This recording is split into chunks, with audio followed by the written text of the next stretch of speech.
Hey everyone, welcome back to the channel. Last video में हमने बात की पॉजिटिव और नेगेटिव लिबर्टी के बारे में। अगर आपने ये वीडियो नहीं देखा है तो आप आई बटन पर जाकर देख सकते हैं। आज हम बात करेंगे फ्रीडम से जुड़े बहुत ही इंपॉर्टेंट कॉन्सेप्ट के बारे में, that is freedom of expression.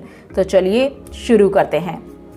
Freedom of expression से हमारा मतलब है बोलने की आज़ादी, अपने व्यूज़, ओपिनियन और आइडियाज़ को एक्सप्रेस करने की आज़ादी।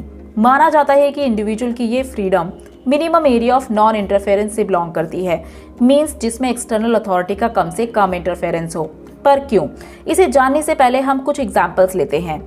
कई बार ऐसा होता है कि कुछ लोग किसी particular book, play, film, article या जर्नल को बैन करने की डिमांड करते हैं, जबकि नेगेटिव लिबर्टी या हार्म प्रिंसिपल में हमने जाना कि आप किसी की फ्रीडम पर तब तक कंस्ट्रेंट नहीं लगाते हैं जब तक उसकी फ्रीडम किसी और को हार्म ना करे। मीन्स ये एक इंडिविजुअल का minimum area of non interference है। बट फ्रीडम ऑफ एक्सप्रेशन एक फंडामेंटल वैल्यू है। हो सकता है कि आपको किसी के आइडिया या व्यू पसंद ना हो, बट हमारी सोसाइटी में इसके लिए जरूरी है टॉलरेंस जैसी वैल्यू का होना, मीन्स सहन करने की क्षमता होना। इसके लिए वॉलेटायर बहुत ही फेमस स्टेटमेंट देते हैं, I disapprove of what you say, but I will defend to death your right to say it.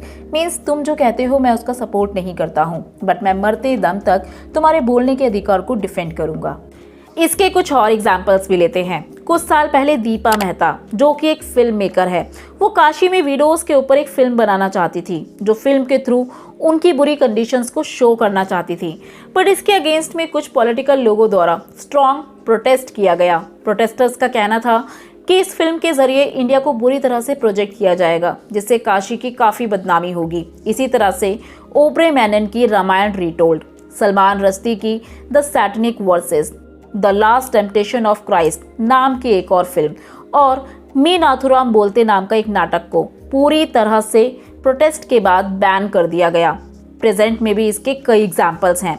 इस तरह के बैन शॉर्ट टाइम के लिए एक इजी सॉल्यूशन है, बट लॉन्ग टर्म के लिए ये एक इंडिविजुअल की फ्रीडम के लिए बेहद हानिकारक है। क्योंकि जब हम लगातार इस तरह के बैन लगाते हैं तब हमारी सोसाइटी के अंदर धीरे धीरे कांस्टेंट लगाने की आदत डेवलप होने लगती है, जिससे एक सोसाइटी टॉलरेंस जैसी वैल्यू खो देती है, या हम एक ऐसी सोसाइटी को डेवलप कर देते हैं जहां एक दूसरे के व्यूज़ को एक्सेप्ट या टॉलरेट नहीं किया जाता है। बट इसका मतलब ये नहीं है कि कंस्टेंट नहीं लगाए जा सकते हैं। आपने सेंसरशिप के बारे में ज़रूर सुना होगा, जो अक्सर फिल्म्स पर लगाई जाती है, बट ये सेंसरशिप बैन कर देने से पूरी तरह अलग है। बट यहाँ मेन क्वेश्चन ये है कि क्यों एक इंडिविजुअल के फ्रीडम ऑफ एक्सप्रेशन को रिस्ट्रिक्ट नहीं करना चाहिए। तो इसका आंसर देते हैं 19th सेंचुरी के ब्रिटेन के political thinker John Stuart Mill, जो कि एक लिबरल थे। उन्होंने अपनी बुक ऑन लिबर्टी में 4 रीजंस दिए हैं कि क्यों बोलने के अधिकार को रिस्ट्रिक्ट नहीं करना चाहिए। Reason number 1, no idea is completely false. Means कोई भी आइडिया पूरी तरह गलत नहीं होता है। हर आइडिया में कुछ ना कुछ ट्रुथ के एलिमेंट प्रेजेंट होते हैं। अगर आज हमने उस आइडिया को बैन कर दिया तो हम उसमें छुपे हुए ट्रुथ के एलिमेंट को हमेशा के लिए खो देंगे। इसका एक एग्जाम्पल लेते हैं। During 16th to late 19th century India में सती प्रथा जैसे इविल को प्रैक्टिस किया जाता था, बट राजा राम मोहन राय जैसे थिंकर ने इसे अपोज किया। उनका ये आइडिया बहुत से इंडियंस को पसंद नहीं था, पर अगर इस आइडिया को उस टाइम पर बैन कर दिया जाता तो शायद ये प्रथा आज भी इंडिया में प्रिवलेंट होती। Reason number 2, truth does not emerge by itself. Means truth कभी भी अपने आप इमर्ज नहीं होता है। ये तभी इमर्ज होता है जब दो अपोजिट आइडिया या व्यूज के बीच आपस में टकराव होता है, और इन आइडियाज के टकराव के बाद ही एक सही आइडिया या विचार सामने निकल कर आता है। फॉर एग्जाम्पल, सोसाइटी में कोई भी डिसीजन डिबेट या डिस्कशन द्वारा लिया जा सकता है। Reason number 3, truth always runs the risk of being reduced to an unthinking cliché.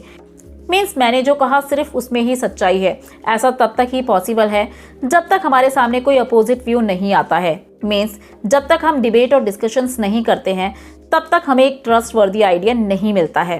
Reason number 4, we can not be sure that what we consider is actually true.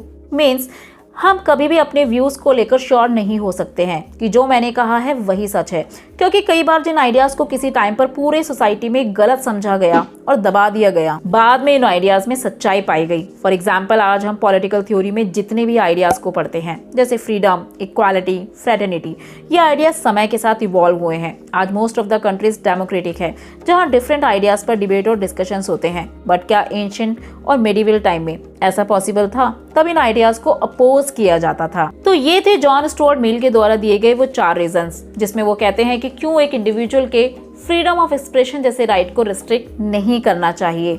ये था इस chapter का last part. Hope you like this video. For more videos do like, share and subscribe to our channel.